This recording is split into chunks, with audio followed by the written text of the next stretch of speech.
Welcome to Hank's Place. This world offers no end of things to do, steps to take for us to try to get closer to God or experience God or be touched of God, whatever. I've heard of bringing back past moves of God. What? Yes, and the emergence of revival hubs, apostolic centers, glory hubs, houses of prayer, kingdom centers, wells of revival, healing rooms. One book author said Father is placing men and women in small towns and big cities to dig deep wells of revival and refreshing.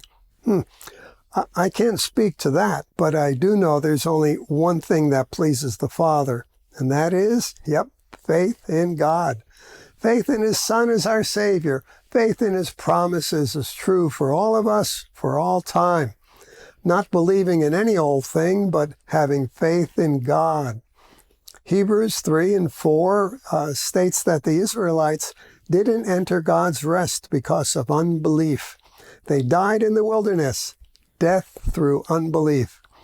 And then the author exhorts us, saying, God has set a certain time, a certain day, today, to have faith in Him and enter His rest. Hebrews 4:10 reads, as we enter into God's faith-rest life, we cease from our own works, just as God celebrates His finished works and rests in them.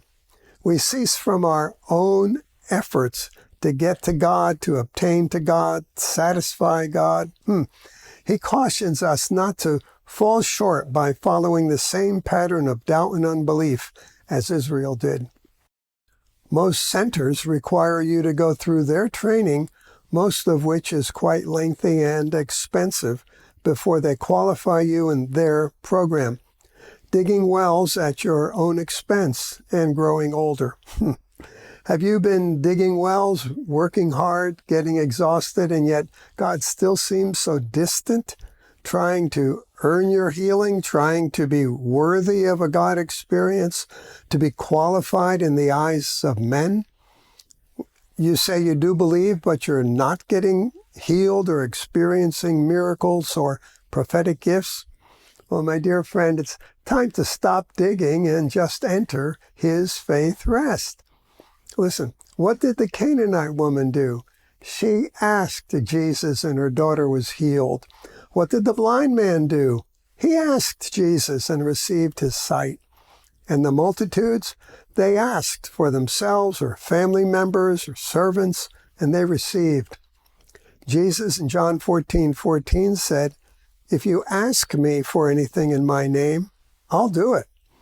In John 16:23, He expanded that, saying, if you ask the Father for anything in my name, He'll give it to you. There's no substitute for first having faith in God and then asking God. Have faith in God, dear friend. Ask Him for help for what is needed and receive. It's that simple. Ask today. Keep on asking. You'll come alive.